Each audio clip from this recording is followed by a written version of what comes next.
The ATV's engine roared like a chainsaw through the morning stillness as it tore down the gravel road, flinging rocks toward my truck and sending one of my sanctuary volunteers diving into the bushes. I ran outside, coffee sloshing over my boots, just in time to see Karen. Yes, that Karen from the HOA, barreling through my private road like she was leading a Mad Max parade. And this time, she had friends. 3 ATVs followed hers, all screeching and laughing as they left a trail of dust, destruction, and entitlement behind them. My gate stood wide open, its lock snapped and chain dangling like a dead snake. That was the moment I knew my quiet wildlife sanctuary was under siege, not by poachers or predators, but by something worse, a suburban dictator with an HOA badge and a god complex. I looked at the broken gate, then at the muddy path where an injured croc was just relocated. My jaw tightened. She had no idea what line she just crossed. But she was about to find out exactly what lives on the other side of it. My name's Riley. After a decade of working with military logistics and wildlife conservation abroad, I bought a patch of land just outside a gated HOA community thinking it would be the perfect place for peace, crocodile research, and maybe the occasional barbecue. The HOA had its own drama bubble, and I had my own road. Literally. It was a gravel path that cut through the backwoods and curved into my property, a legally deeded private access road that I maintained myself. No one used it. No one cared. That is, until Karen moved in. Karen wasn't her real name, of course, but it fit her better than her designer sunglasses did.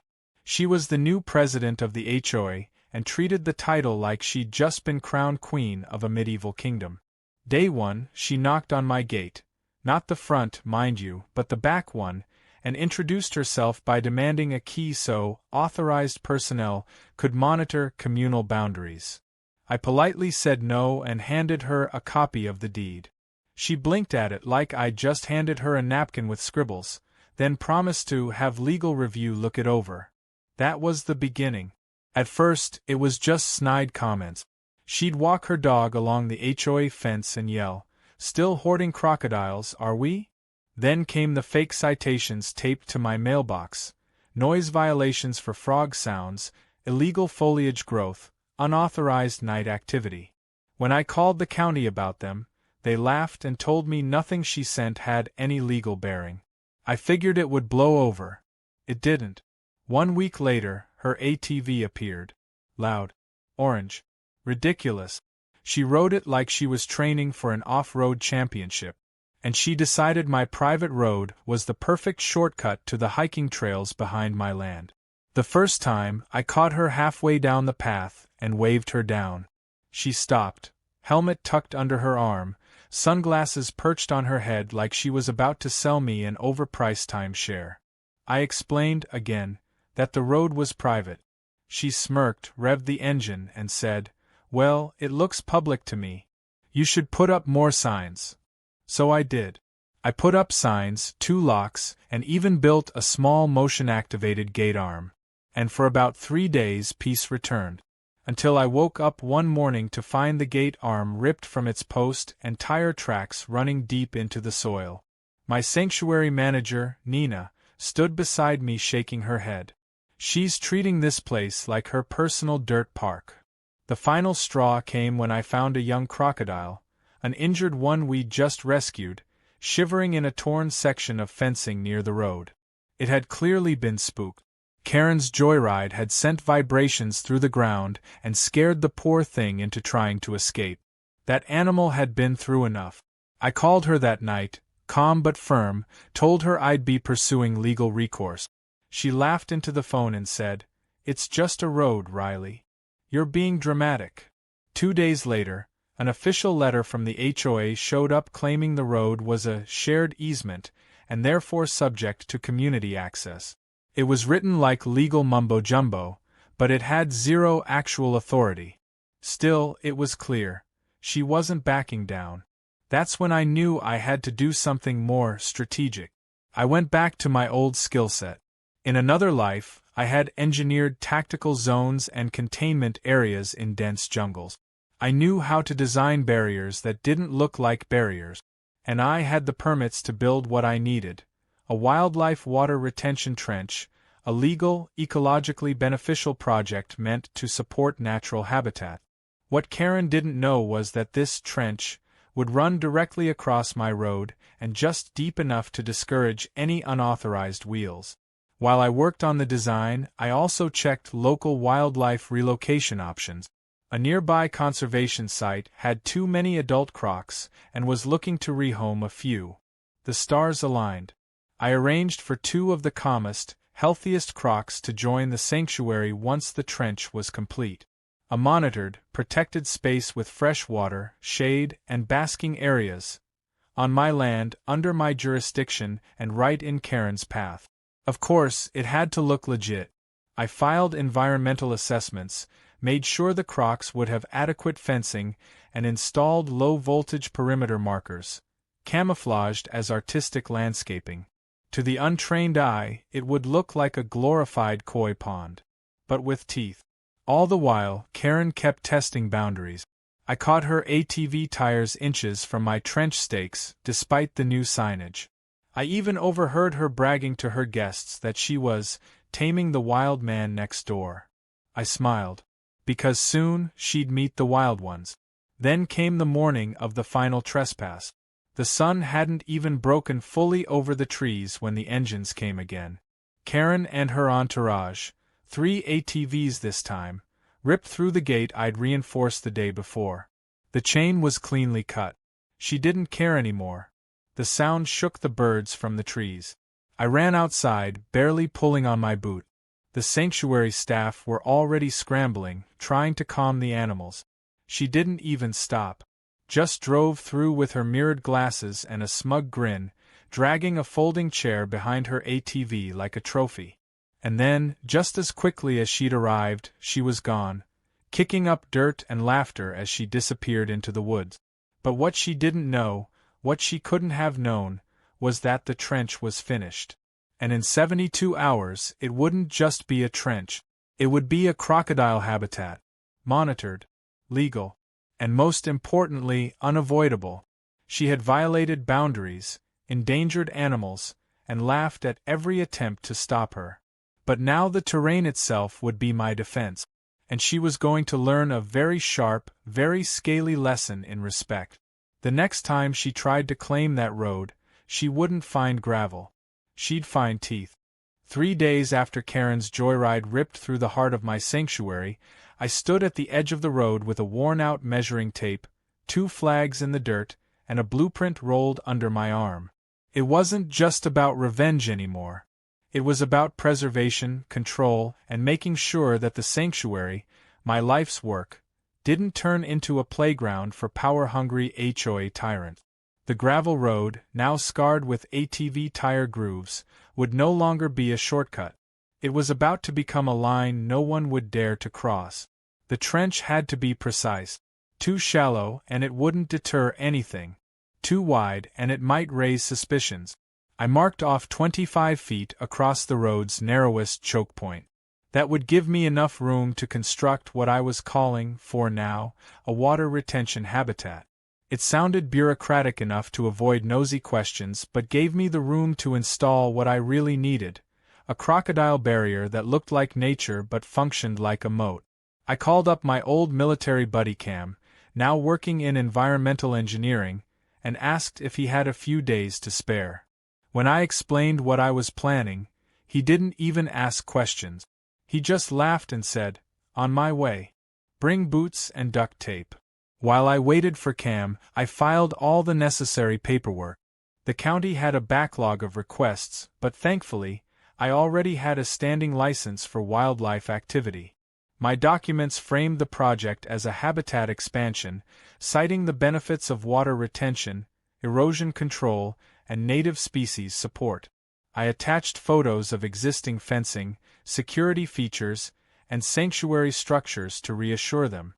What I didn't attach was the full plan, a hidden drop-in for relocated crocs and a system of motion-triggered lights and remote camera coverage. I didn't need to. As long as I met safety standards, the space was mine to use how I saw fit. Cam arrived 2 days later in a battered Jeep with a cooler of beer and a drone. He stepped out, gave me a one-armed hug, and whistled low at the path.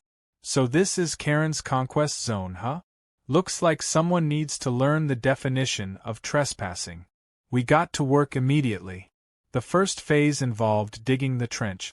We brought in a mini excavator under the guise of landscaping and used it to carve out a 10-foot wide, 6-foot deep basin. To the HOA watching from the fence line with binoculars, it probably looked like a drainage ditch, which was perfect. Next, we lined the bottom with a natural filtration system using crushed rock and biodegradable mesh, then layered in pond soil.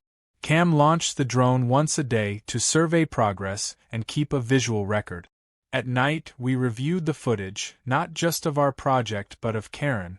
She made daily patrols now, circling in her ATV with the smugness of a sheriff in an old western. The road was still open, but it wouldn't be for long. I could see her getting bolder. One evening, she even shouted across the fence, "I hope you're building a bridge. My ATV hates potholes." I smiled and waved back. "You're gonna love what's coming."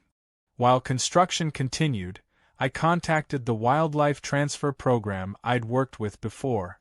They had 2 crocs, a healthy male and a slightly younger female, ready to be relocated due to overcrowding at their current site. They were calm around people but still wild, and they'd do perfectly in a controlled sanctuary with deeper water and warm basking areas. The paperwork was already in progress.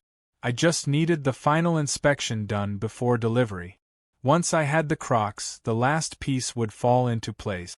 On the 3rd night of digging, Cam and I sat around the fire pit, boots off and beers in hand, watching the sensor lights blink along the property line. "You sure this is gonna work?" he asked. I nodded slowly. Karen isn't scared of fences or paperwork, but she'll think twice when the land itself pushes back. She wants to play queen of the neighborhood. Let's give her a kingdom she can't rule. Cam raised his bottle. To swamp justice. The next morning, I noticed new tire tracks. Not the usual ATV lines but what looked like golf cart wheels. I followed them cautiously and found a plastic HOA sign staked into the ground right at the entrance to my private road. It read, "Temporary Community Trail Extension. HOA not liable for injuries." My blood pressure spiked. It wasn't just trespassing now. It was a coordinated effort to claim my land under fake community rules. I took a photo, yanked the sign out, and threw it in my burn pile. Then I called my lawyer. Thankfully, my property rights were airtight. The deed was crystal clear. But that didn't stop the HOA from trying to build a narrative. Karen was already spreading word that I was a recluse hoarding dangerous animals and denying access to shared nature paths. One resident even messaged me on Facebook asking if I was arming crocodiles for home defense. I ignored it. Let them talk. Because once the trench was finished and the crocs were settled, there wouldn't be any more questions, just choices. Stay off the road or end up face to face with nature's original boundary enforcement. By the end of the week, we had installed the final components. A low-voltage deterrent fence disguised as garden lighting, motion-activated sprinkler heads near the edges, and a camera system networked to my phone. The trench filled naturally with filtered water after a brief rainfall, giving it a deceptively serene look. Cam even added a few water plants and floating logs to sell the illusion. But beneath the calm surface, the sanctuary was fully operational. A perfect mix of beauty and warning. The last step was timing the arrival. I coordinated with the relocation team to bring the crocodiles just before dawn, when traffic was low and the HOA's eyes were still groggy from sleep. They arrived in a reinforced truck, their crates marked and sealed with tags. We unloaded them carefully, using long poles and guided channels.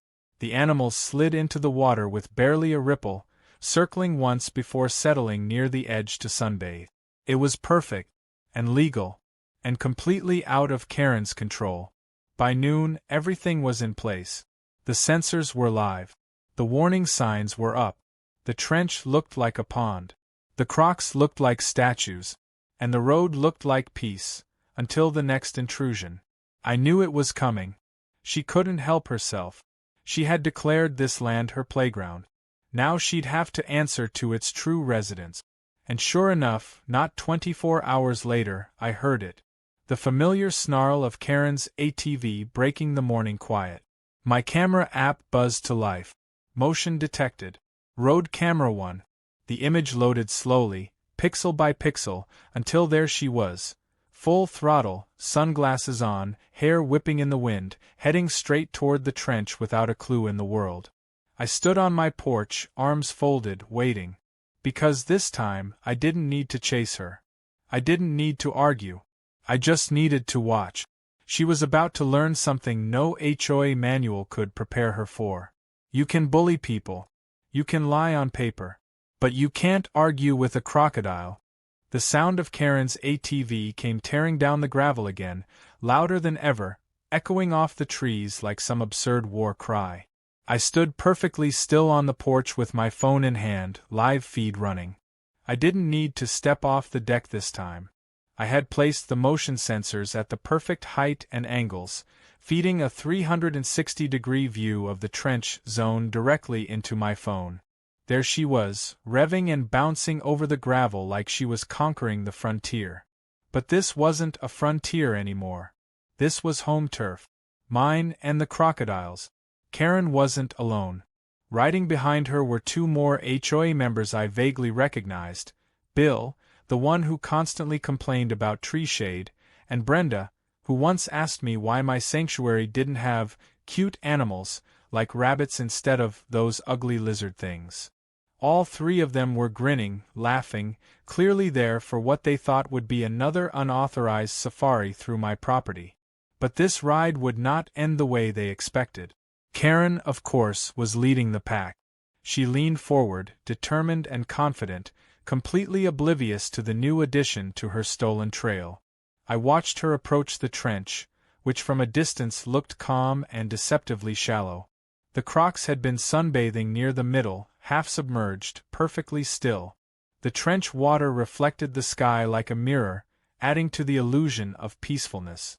But I knew the moment those ATVs crossed the edge, everything would change. Karen didn't slow down. Not even when she passed 3 newly posted signs that read, "Active Wildlife Area," and "No Unauthorized Access, Dangerous Animals Present." In fact, she sped up. That ATV of hers bounced once on the gravel, kicked up a cloud of dust, and launched straight toward the edge of the pit. She hit the brakes too late. Her front wheels touched the muddy slope of the trench, skidded hard, and sent the ATV sliding sideways. Karen screamed, her voice echoing as the vehicle tilted, spun, and planted itself sideways just feet from the water. Bill and Brenda stopped in time, both of them yanking their handlebars to avoid following her in.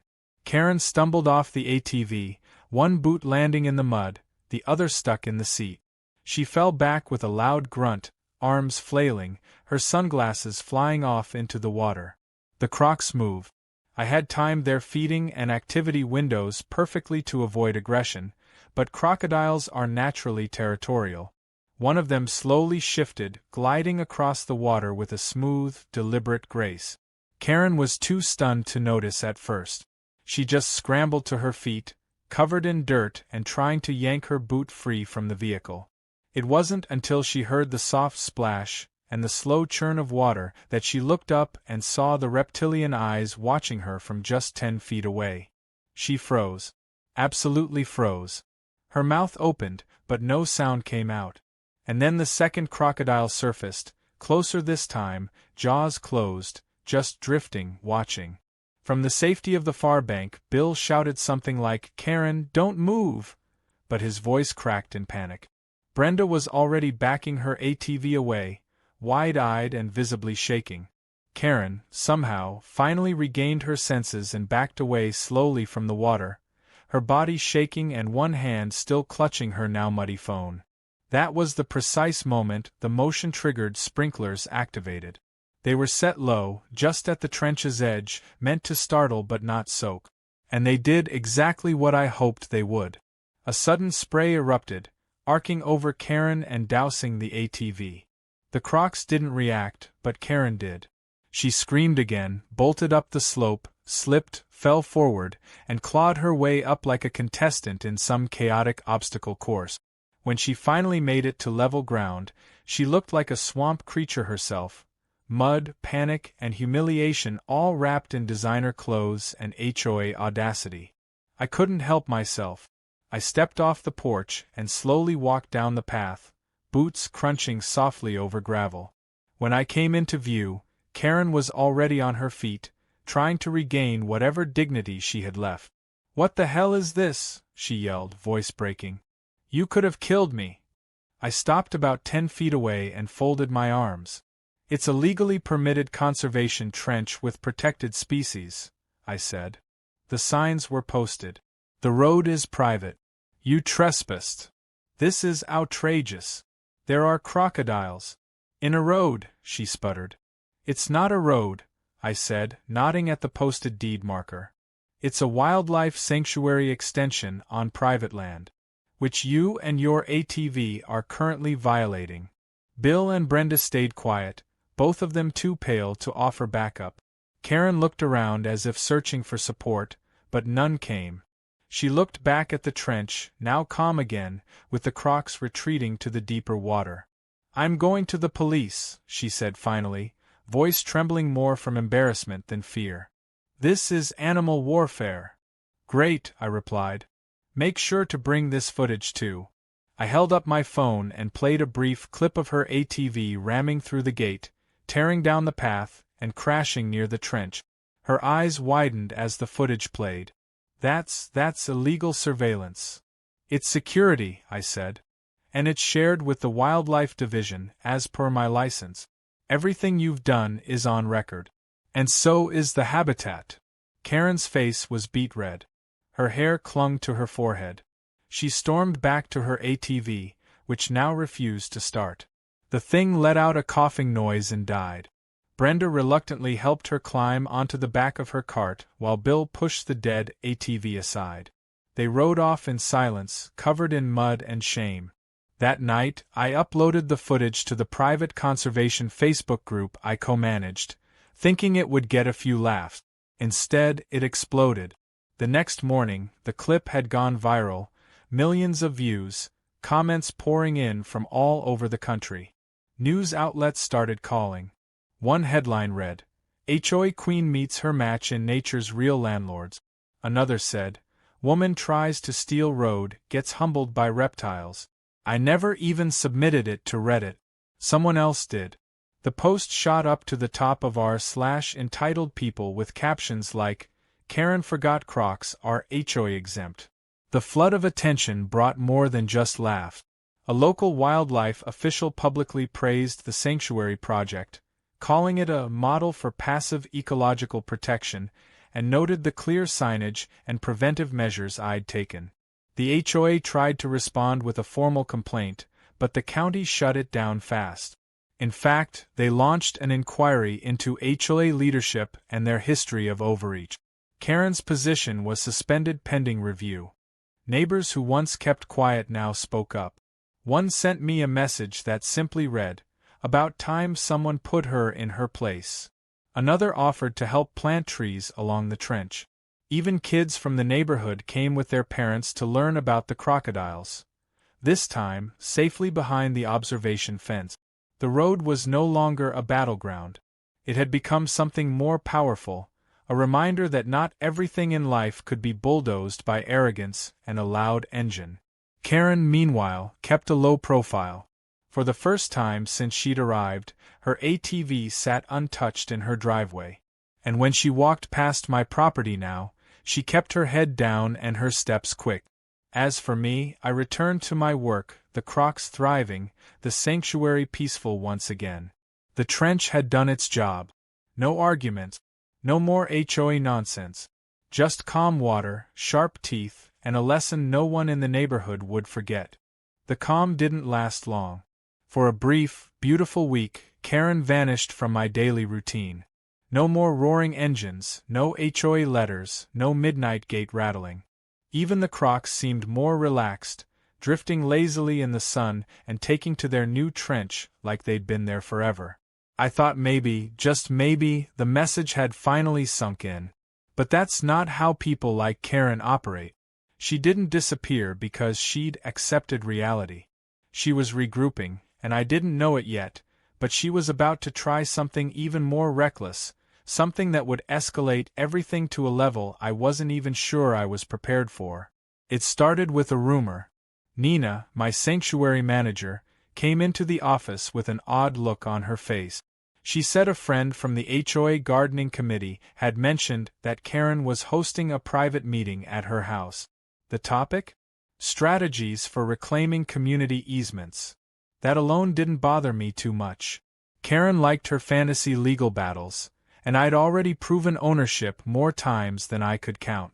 But then Nina added that Karen had recently been seen walking the property line at night, clipboard in hand, measuring something with a flashlight and muttering about circumventing the trench.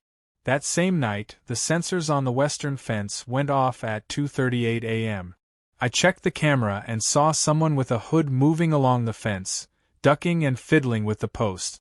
I couldn't see the face clearly, but I didn't need to. The stance, the build, the way she moved like she owned every inch, there was no doubt in my mind. Karen wasn't giving up. She was planning something, and whatever it wasn't going to be legal or smart. I reinforced the sensors, added 2 more solar-powered lights, and even rigged up a secondary motion-triggered camera angled low to catch any foot traffic. But I wasn't ready for what came next. 2 nights later, just after midnight, the alarm blared louder than usual. I pulled up the feed and blinked in disbelief. Karen wasn't just snooping around this time. She was inside the fence. She'd cut the zip ties off one of the side gates, probably thinking it was some hidden entrance. She wasn't alone either. 2 men, one in a baseball cap, the other dragging what looked like bolt cutters, were helping her move something. A ladder? A roll of plastic sheeting? It took me a few seconds to realize they were trying to build a temporary bridge across the trench. She had come back with a plan to bypass the Crocodile moat. And she'd brought backup. I grabbed my phone and hit the emergency call for the county sheriff. While I waited for the response, I flipped through the camera feed. Karen and her 2 minions were halfway done setting up what looked like plywood boards with ropes tied on either side, as if they planned to pull it across like some kind of swing bridge. It would have been comical if it weren't happening in real time on my protected land. Then one of the crocs surfaced. The bigger male eased out of the water like a ghost, silent and steady. He hovered right under the shadow of the half-built bridge, just watching. Karen didn't notice. She was too busy yelling at one of the men for dropping a plank. The whole scene looked like a high school theater production of an escape mission gone wrong. Before I could decide whether to go down there or just wait for the deputies, the sensor lights popped on. Bright, blinding LED beams lit up the entire trench zone like a stadium. The croc didn't flinch. Karen did. She gasped and shielded her face, then looked down and finally saw the eyes staring back at her just feet away. One of the men froze, and the other took off running toward the gate. Karen screamed at him, "Get back here! It's just a lizard!" The second man didn't stop. He disappeared into the trees, crashing through undergrowth like a deer on fire. The one still beside her slowly backed away, hands raised, breathing fast.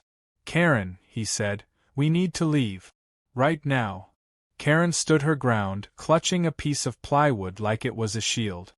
"He can't do this," she snapped. "He can't put crocodiles in a road. I'll sue him into next week." Just then, the first red and blue flash lit up the trees. The deputies had arrived.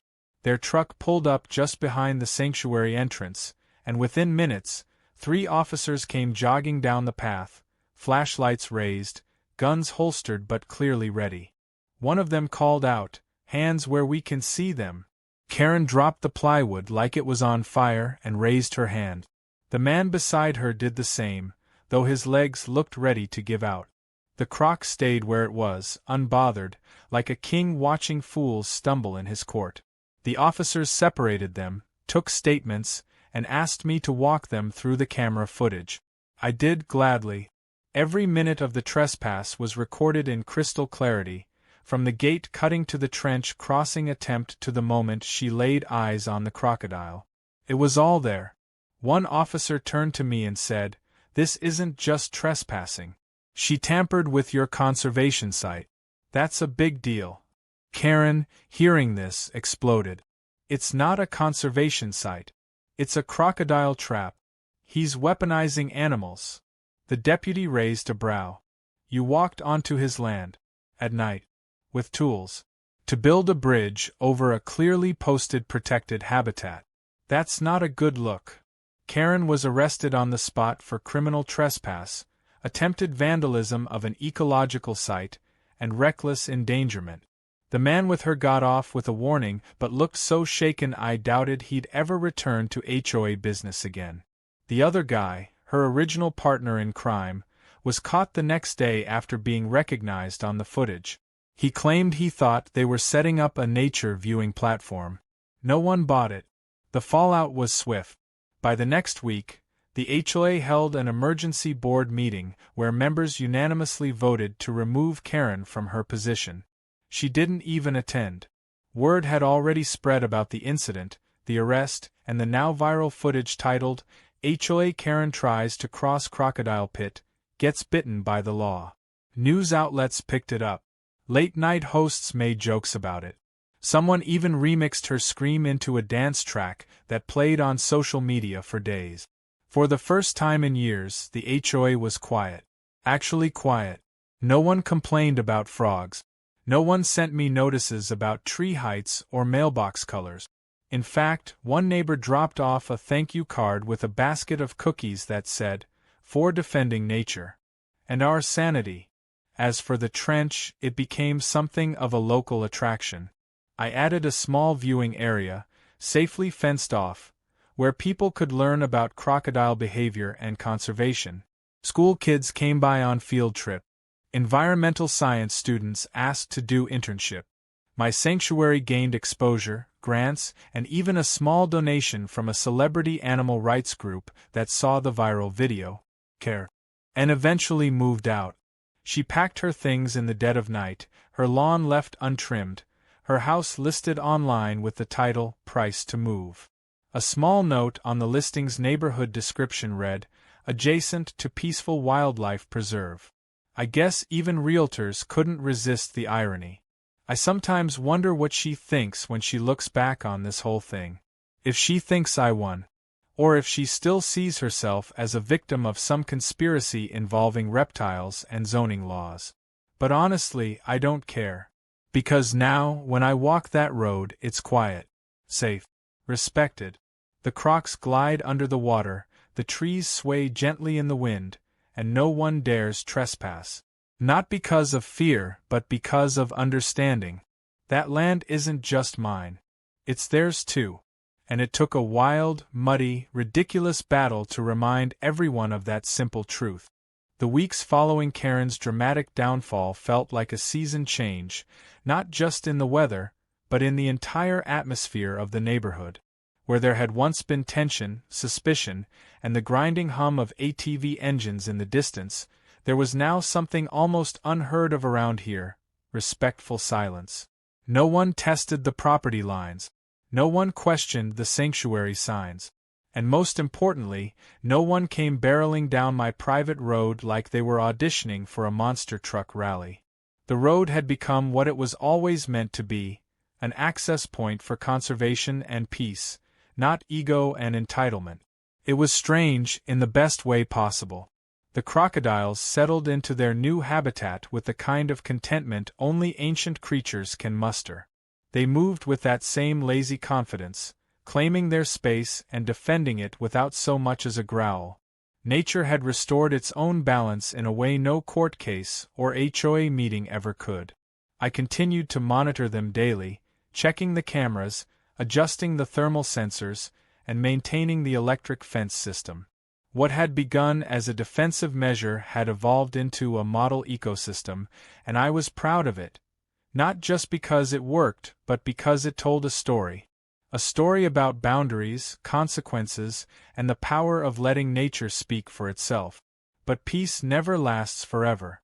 Not because someone tried to trespass again, but because people started to take notice for entirely different reasons. Local news stations had already done their rounds, turning the viral footage into feel-good segments. But when a popular national wildlife magazine published a cover story titled, "The Man Who Built a Crocodile Moat to Stop the HOA," the floodgates opened. Suddenly, I was getting emails from documentary filmmakers, nature influencers, and even college professors asking if they could bring students to study the trench ecosystem. A producer from a streaming platform wanted to license the footage for an episode of their reality docuseries about conflicts between suburban development and wildlife preservation. What surprised me the most wasn't the attention, but how quickly the narrative shifted. I wasn't just the guy with the Crocs anymore. I was being called an environmental innovator, a symbol of how to defend natural spaces from encroachment. One journalist even compared my trench to an ecological Berlin Wall, which was a bit dramatic, but the point stood. The moat had done more than stop an ATV. It had redrawn the line between reckless expansion and rightful preservation. Of course, not everyone was thrilled. The HOA, now under new leadership, tried to quietly distance itself from the incident. They issued a carefully worded newsletter stating they had refined their policies regarding shared paths and private access, and were committed to fostering respectful relationships with adjacent properties. It was the most passive-aggressive apology I'd ever read, but I didn't need an actual sorry. I had something better: complete, unquestioned control over my land, backed by public approval, legal confirmation, and two very relaxed reptiles sunbathing in plain view. Then came the letter from Karen's attorney. Neatly typed, full of legalese and chest-puffing demands, it claimed emotional distress, reputational damage, and even post-traumatic anxiety around wildlife. They threatened to sue me for creating an environment intentionally designed to embarrass and endanger her. I read it twice just to make sure it wasn't satire. It wasn't. She was actually trying to argue that my legally permitted crocodile sanctuary, on my own land, was somehow a targeted act of harassment. My lawyer laughed so hard on the phone he had to mute himself. We responded formally, of course. Attached all the permits, footage, timestamps, county approvals, and public safety assessment. We included a detailed statement from the Wildlife Agency confirming that all regulations were followed and that the animals were not aggressive unless provoked. And then we added the piece de resistance, a signed witness statement from one of her own HOA members who admitted Karen had bragged about teaching the croc guy a lesson and taking the road back by force. The case never made it to court. Her lawyer quietly withdrew within the month. Around that time, I started noticing something new on the faces of my neighbors. Not fear, not annoyance, but curiosity. More than a few stopped by, lingering near the observation fence, asking cautious questions. What do the crocs eat? How do you care for them? Can they recognize you? One Saturday, I set up an educational display on the edge of the property. Nothing fancy. Just a folding table, a few pamphlets, and a small speaker to play audio about conservation efforts. I called it Croc Talk. By the third weekend, it had become a full event. Kids showed up with sketchbooks. Local teachers asked if I could speak at the elementary school. Someone even brought croc-themed cupcakes. The community that had once looked at me like a hermit with a reptile obsession was now seeing the bigger picture. The trench wasn't just a deterrent anymore. It was a symbol of coexistence, proof that humans and nature didn't have to clash if we learned to respect each other's space. And in that transformation, something even more surprising happened. I made friends. Real ones. Neighbors who used to whisper about me in HOA meetings were now stopping by to ask if I needed help repairing the gate or if I'd join them for a backyard cookout.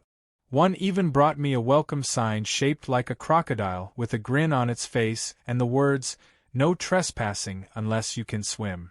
Cam, my old buddy who had helped me dig the trench, came back for a visit and was stunned at the change.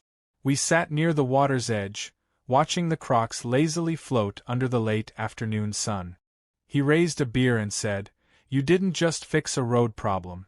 You rewired the whole neighborhood." I nodded, not because I had planned it, but because it had happened all the same. As for Karen, no one really knew where she went. Some said she moved 2 towns over. Others claimed she took a job in a different state. A few rumors even said she was spotted in a therapy group for people traumatized by reptiles. Whether any of it was true didn't matter. Her reign was over, and in its place stood something sturdier than rules or power: consequences. The land had spoken, and it didn't need a gavel or a megaphone to be heard. I stood at the edge of the trench one evening, watching the last light of the day dip behind the trees. The air was still, filled only with the soft sounds of frogs, the ripple of water, and the quiet breathing of 2 crocodiles who had no idea they'd become local celebrities. I thought back to the day I first saw Karen ripping through my road, the sound of her ATV bouncing off the trees like an insult to everything I'd built. That moment felt so far away now, like a different world. Because this one, the one I stood in now, was stronger, wiser, rooted. Not every problem needs a war to fix. Sometimes it just needs a good plan, a bit of patience, and a pair of ancient guardians with sharp teeth and no tolerance for nonsense. I didn't win because I fought louder. I won because I let the land speak for itself. And when it did, it roared. Not with violence but with truth. With clarity. With nature reclaiming its space. And just like that, the road that once led to chaos now led to calm. Not a moat, not a battleground, but a boundary. Respected. Guarded. Alive.